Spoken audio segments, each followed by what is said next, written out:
Hi, everyone. Lisa and Dan here from Fireside Strategic. We're on a mission to help business leaders achieve great results through human-centered strategy. We believe that businesses don't need to choose between investing in their humans and generating profit because it's humans that create profit. In the Fireside Chat series, we're showcasing how leaders are transcending the challenges of the COVID-19 crisis and more broadly, unite strategic and human thinking and leadership. Today, we're excited to chat with Charles Anderson, co-founder of Currency, a point-of-sale equipment purchase platform, and founder of Striver, a solution for low-income families trying to get housing. Charles, thank you so much for joining us today. Why don't you introduce yourself a little bit more deeply to our audience? Sure. Pleasure to be with you all. I'm excited about what you all are building in your business. Really enjoyed our preparation conversation, and this is a topic that I'm very excited about. Thinking about how do you use a business to impact people's lives at the core with all the noise and complexity that comes with that in the background, and how do you get employees, lots of people marching in the same direction with servicing the customer while also providing for themselves and for their families, and how does that wrap in the context of leadership, and how does it all come together and be wrapped on a podcast? So I don't think I'm gonna have all those answers, but it's gonna be a fun conversation. Awesome, perfect. So Charles, I'm curious to learn a little bit more about your background. So you purchased Currency using a search fund initially, is that right? Sort of. So longer story than that. So out of business school, I was very fortunate. I went to Stanford Business School. I used a model which was called a search fund, and the model of a search fund, if you're not familiar with it, is you go out and you have no money, and you're all you have is your ambition. You go out to a bunch of high net worth individuals and say, "Will you give me a little bit of money, $20,000 to $50,000 per investor?" A little bit meaning not enough to actually buy a company, but you pool the funds. You get these investors to support you for a couple of years while you look for a company to acquire. So I did that and pulled together roughly $500,000 to look for a company to acquire. And I searched for a few months, only to be surprised in about, of course, a week. I had 4 deals I was very excited about, all blow up. And I found out that my wife was pregnant with our identical twin boys. So with the, I'll say, gentle encouragement or prodding from my investors, they basically said, shut down your search fund and go find a job. Fortunately, one of the companies that I was most excited about was the predecessor to Currency. And the founder of the business was Blake Johnson, and he was looking for a partner. So the timing worked out really well. Sequencing worked out really well.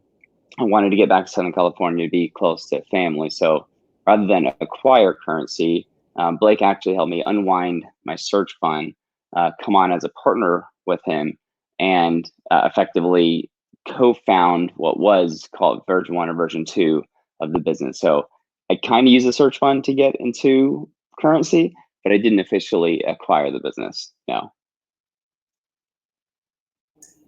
Makes perfect sense. It's interesting that the search fund model, for those that don't know it these days, is something that a lot of MBA graduates do. And I think sometimes there can be a lot of pressure to use the search fund to acquire the company. And the reality is that you're meeting so many interesting people when running a search fund that all manner of possibilities are on the table, right? Mm-hmm. Yeah, I used to say when I was running my search fund that you really only have 2 points of differentiation. You have 2 things that make you unique. Your ability to travel fast, which is why I was on a plane at least twice a week going somewhere in the country, because you have to buy something outside of your local market, as in the Bay Area. So your ability to travel fast, and the entrepreneurial story. A lot of founders, especially in today's market, and it ties to what we're talking about today, want to see their business handed off that they've spent their entire career building to someone that wants to come in and operate, not someone that wants to financially engineer an outcome. And so that was really all you had going for you. And it helped that a lot of the investors are superstar operators that could help add value and create a meaningful coaching and ecosystem to help the entrepreneur learn how to run a business. But that was kind of all you had, was investors that believed in you and supported you, your willingness and ability to travel quick, and just your entrepreneurial hustle and grit and story to get in there and operate unassuming but very successful businesses. Charles, I think you have, when we talked before, you have such an inspiring and interesting story, that hustle. Could you tell us a little bit more about your background and how you developed that sense of hustle that got you into this place in the first place. Sure. I love telling this story. It's a little bit embarrassing, and also an indirect humble brag too. When I first quarter of business school at Stanford, um, I had an opportunity to do a resume review. And the woman I got a chance to sit down with, which we'll leave her name off the record, but the woman I had a chance to sit down with, she was actually the first person who reviewed my resume. And me, like every other admin at Stanford, you always feel incredibly insecure and overwhelmed when you're sitting down with your peers who worked for President Bush and did this amazing thing and invented this thing that saved a bunch of lives. And you're sitting there saying, like, man, I don't belong here. They messed up on my application, but I'm just going to keep my head down and get my diploma. No one's going to notice. So I had a chance to actually do a resume review with a woman who first flagged my resume and said, "Hey, let's give this guy a shot." And so she's looking at my resume saying, "Hey, I actually read your profile, read your background." I said, "Whoa!" And I asked the question you should probably never ask, which was, "Well, why did you let me in? Like, what was it about me? Why did you like me?" Which is a scary question. And her response was, it was hurtful and fantastic. She said, "Well, you were much less sophisticated than your peers." Full stop. Long, awkward, painful pause. And then she said, "But you had traveled great distances. And so that was what we liked about you." And so to connect that back to the question that you asked, she was right. I was much less sophisticated than my peers. It's hard to admit that, but I was. I didn't have the rigorous training that a lot of them had. I struggled through a lot of the base level finance classes and things like that. But I had, by comparison, traveled pretty great distances. So I was born and raised in the Bay Area, in a city called Richmond and San Pablo and Rodeo, kind of north of Berkeley area. Grew up in a single parent home, and if it wasn't for what I like to call miracles in my life, or extremely low probability events stacked up on each other to make even lower probability events, I wouldn't be where I am today. And so it was a very early age. I'm biracial. My biological father was African American, and my mother was Russian and Polish. And so growing up with that dual perspective on the world, where at home in what I call the poor black neighborhood, which I think I can say socially correct way, I was the rich white kid because I was going to school at a private Christian school on the other side of the train tracks. But at school, I was kind of the poor black athlete because I was living on the other side of the train tracks. And so I didn't cleanly fit in to either side of the business. And so it forced me to think much more carefully about who I wanted to be and how I was going to have an impact and how I was going to fit in. And I ended up figuring out how to have multiple identities depending on the context and depending on the situation. But it also made me incredibly ambitious because I saw how different the quality of life was on both sides. And on one side of the train tracks, you were an athlete or a musician or a blue collar worker, and those were all tough paths. On the other side of the train tracks, you were, best case scenario, a consultant or a banker or an attorney or a doctor, and it was a very different quality of life where you most likely were going to have an upstairs in your house, which was a big deal if you think about having a double wide driveway versus a single car driveway. And those are the things that I thought about. So from a very early age, probably second grade, I was thinking about this stuff and thinking about, well, how am I going to achieve and accomplish and do the things that will help get me away from the life that is somewhat scary, if I'm being completely frank. Wow, that's a very inspiring story. And I think it's so interesting how some of the most brilliant entrepreneurs can come from a background where they have to play so many different roles and they have to think in more creative, more divergent ways, as we discussed before, and put themselves into, through these adventures. So that's such an impressive story. And as we discussed in the very beginning of the interview, I mentioned that you're starting a new company that helps people from low-income families try to get housing. I can't help but relate that to your story. Would you mind telling us a little bit more about that? Sure. So part of the benefit of I'm no longer with Currency anymore. It's an amazing 8-year run, and I feel like the company doesn't need me anymore, which is a backhanded compliment in a way. Excited to not be a part of that team, that community anymore, but I'm also excited to think about something new and create again. And a passion I've had for over a decade is figuring out, how do you pay it forward? As I said in the beginning of the interview, there have been so many just miracles that have happened in my life, and so many times that someone showed up with the right amount of money or the right amount of food or the right opportunity or something that was wildly out of my control.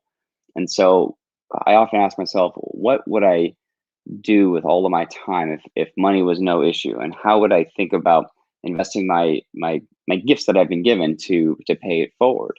And so the most exciting thing I'm working on right now is a company called Striver. And when I think about who strivers are, they're the people that are working incredibly hard, maybe have traveled great distances, but just need a little bit of a bump, need a little bit of help. And with what I've been able to learn over the last 10 years about how the capital markets work and how you put together debt and equity, and how there's a backlog of resources. There's so many resources available for people, and there's so many talented, hardworking, smart people that need access to those resources. And a foundational part of, I think, creating a healthy and well-rounded individual is safe and stable and predictable housing, as I experienced for myself. And so if you pull those together, creating predictable and safe housing for the strivers, and to personalize it, you can imagine a police officer or a nurse or early nurse practitioner or maybe an MRI technician or someone that is probably working in an hourly role that is working really hard but doesn't have enough money in the bank to put a security deposit down to move into a better quality of life. And they're likely doubled up, living 2-3 families deep in their current housing situation, especially with what's going on right now, where 1 in 6, 1 in 7 people are unemployed in the US today, which is wild. There are so many people that had stable, predictable income, and it was a disruption in their life. And so Striver exists to help those people, as a step one, get access to safe, secure, stable housing, get access to 0% financing, just get over that hump. And then from there, the plan is to continue to invest and pour into these people to give them access to the right amount of resources, access to the right amount of training, access to the right amount of advising. There's always programs available just to help people get to the next step, so we can continue to pull the hardest working, most ambitious, most least resourced people to the next level, to continue to give ourselves more and more opportunities. I think that's where I can help add a lot of value, and I can't put the idea down in a way. The best ideas are the ones that you can't put down, right? Love it. I think it's fantastic. And there's something, it echoes your own story beautifully, in that you had exposure to another world, right? And that ability to compare the two worlds that you were spending time in, it created a sense of possibility, is it fair to say, that you might not otherwise have had? And that's something that you want to give to others? Yeah, it's an eye opener. I mean, when I didn't know what the big 4 consulting firms were. I didn't understand what private equity was. Like, these just aren't, like, at my dinner table growing up, you didn't have those geopolitical conversations. I didn't know what the word geopolitical meant. It's just a different world. Like, my stars, like the people who were successful in the neighborhood that I grew up in, were professional athletes. They were the ones that came back, that everyone wanted. They were musicians, they were rappers, like that. Like, that was what we aspired to. Is either that, or you go and work at the refinery, or you become a garbage man, or if you're lucky, you work for the police department, or you become a mechanic. Like, those are kind of your career paths. Maybe you go to the military, like that. Like, so if you're sitting there figuring out, like, what do I do? How am I going to get to the next step? How can I improve the quality of my life? And then all of a sudden, your just mind is blown with a whole new category they didn't even know existed. And then I think something that I've had to work through is the people, like my children, who are very fortunate to be able to grow up in that more privileged society and privileged environment. That's a gift too. That's a blessing, to not have to carry the stress and burden that a lot of other people do need to grow up with. And so it's, how do you bridge those two worlds together, because both can benefit from the other, because both have super interesting and unique experiences that develop different skill sets. Because if you grow up on the other side, there's a more efficient and effective way to do things that's built upon knowledge and stacking of information. And because of technology and the internet, it's so different than when it was 25, 30 years ago, that anybody can get access to that information now, but you have to know the right question to ask. And so either you're naturally curious and you naturally think about, sorry, I'm going off right now, but think about all the kids right now that are working from home, but they only have one tablet at home, or they have zero tablets. Like, how far behind the curve are those kids going to fall because they're missing a third of their third grade year, and or they're missing even more of that because they don't have access to information, and both their parents are the ones that are the essential workers, and they're working all day long.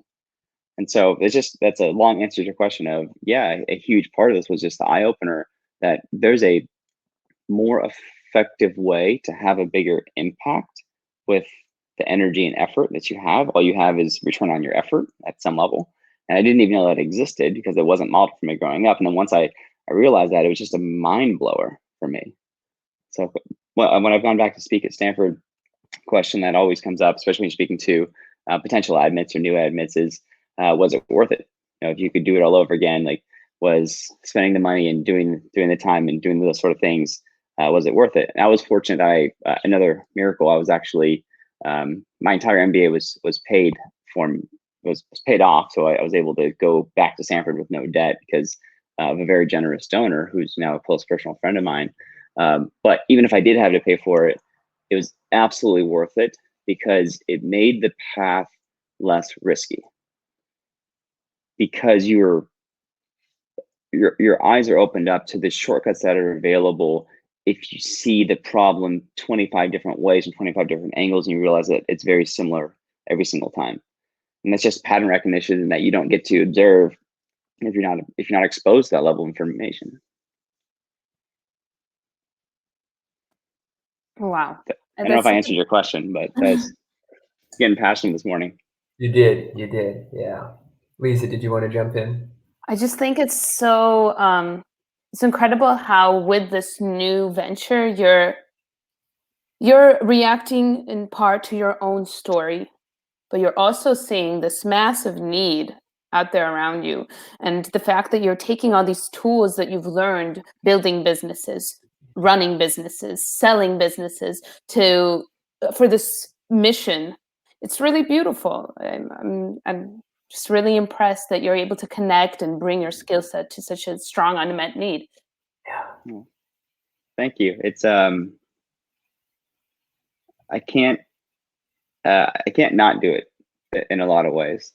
And I think that's a gift. That's a privileged point of view that I get to have, that I have the space to think about how can I have the greatest impact with my tools and resources, and even having access to you all and the relationships that you have, being able to get my voice out on a podcast to pay it forward. I mean, that's like that doesn't come easily or naturally. And so it's in a way, it's more of a I almost have to more than I want to, because it's a lonely, bumpy, squiggly zigzag road that is probably not the easiest way, but the alternative to me, I mean, like, not to in any way compare myself to Elon Musk, but if you think about the alternative extreme of a Jeff Bezos or an Elon Musk, or Zuckerberg, like, the alternative is doing something that maybe you're less passionate about, and maybe Bezos is the best example. I don't know if he's ever said he's wildly passionate about selling books online, but you get the momentum of building, and then you end up stuck doing something that maybe you're less passionate about, but it works so well and you have so much inertia behind it that you can't stop. I think Elon, for the early PayPal days, I can't say he was wildly passionate about what he was doing, but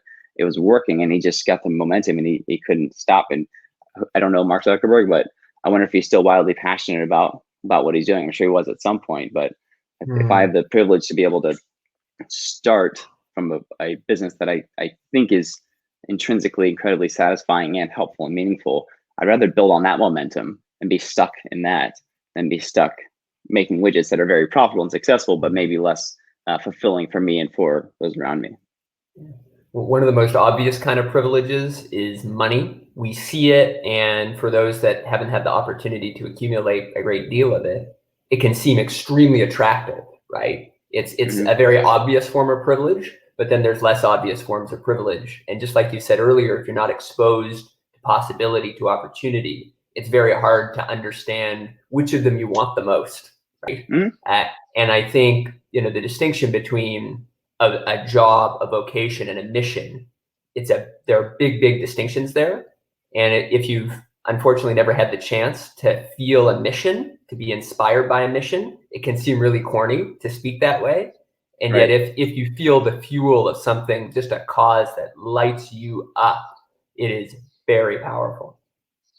And I wonder how much of that's going to change, because I do think because of the economic success we've had over the last 10 years, we've had the space and the privilege to think about being mission focused. And so with with so many Americans unemployed today, and this rippling through the entire world, I wonder how much of our shift of our focus is going to move away from being missional focused and more to just putting food on the table. But I don't know. Well, yeah, there's an interesting conversation to have about how likely a necessity type scenario is to produce missions, right? So you can draw a pretty sharp distinction between putting food on the table if you don't have any food and the privilege to pursue a mission, but you found a way to align those two, right? So you have a mission, but it's also clearly it's going to help people put food on the table. That's the plan.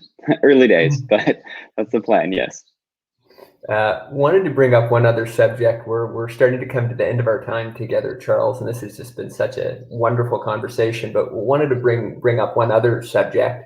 You were talking about the diversity of experiences you had growing up.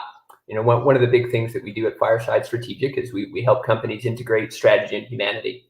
We help them inspire their teams, and one of the kind of central ideas at the root of that is the importance of a diversity of ideas.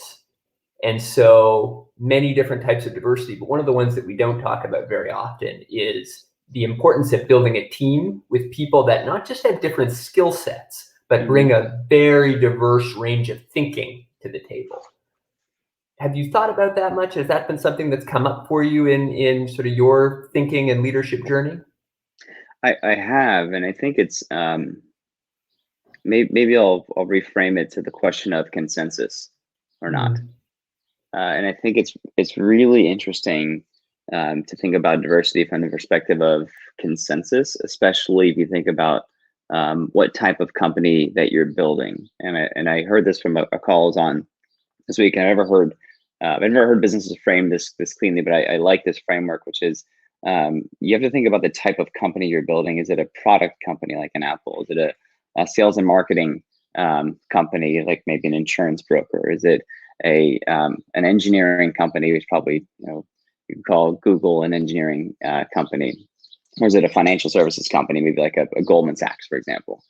And so I think that depending on what type of company you are and the scale and scope of that company, that will impact how important consensus is, because you could imagine at a bank, consensus is not an option. There is regulation and there's rules and there's constraints around how consensus almost can't exist, because if it does, decisions will never get made, or the decisions might be like the 2004 to 2007 decisions. And so I think about diversity from the perspective of consensus, and I think that the more responsive that your business needs to be to the customer, probably the least important consensus is. And so when I'm thinking about the business from that framework, and I think about the most dynamic companies, and you think about MVP are more software product oriented businesses, that's where I think consensus is less important and diversity is more important. And so I think if you zoom out for a second, you say, okay, well that kind of makes sense. Then you can start looking at different business models that have more or less diversity, and it starts to kind of come together. Where you look at old stodgy banks, they don't have a lot of diversity because they don't necessarily value that. But really early stage startups that are hyper reactive to what's happening with their product in the market have a ton of diversity. And so I think so much of it of this depends on what your goals are as an organization, how large you want to be, how much you need to iterate your product and your customer, and then how important is its consensus. Now, that's more of a analytical approach to that question. If I had to flip it and say, personally, what's most rewarding?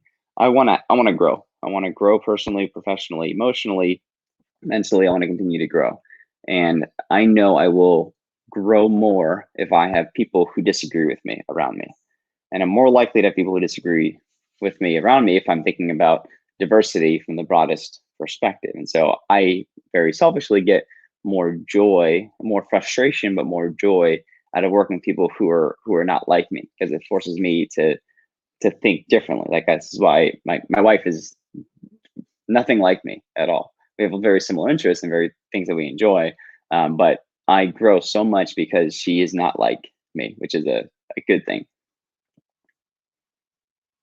The long answer to your question. Is that helpful? No, that's very helpful. I think I haven't actually heard that framework when you separated kind of the new businesses that need to be agile, that need to respond. I think that makes so much sense, that diversity in that type of environment would just create a better product. But yeah, as someone who came from a bigger consulting firm, I remember that it was a little bit more organized, a little bit more similar. And as someone that felt a little weird there, Right. I totally Right. understand where you're coming from. Yeah, and it may not, a big consulting firm doesn't make money with diversity of thought. There's a very clear problem that needs to be solved. That was how the contract was brought on. Or like a big law firm, diversity of thought's not valued necessarily like as it is in a more dynamic environment, because the big contract was brought on to solve a very discrete problem. And so if you take that discrete problem and you bring a diverse point of view, that might almost, even if it's the right thing to do or it's the right answer, it might blow up the contract, which has a whole cascade of consequences tied to it. Even if it's the right thing to do, it's a very expensive right thing to do. And sometimes people just don't want that trade-off. Yeah, that makes sense. So there's some element of like risk aversion as well. Yes. Diversity is a little bit more risky, but can also bring about really incredible outcomes. I love that. Yeah. Charles, Yeah.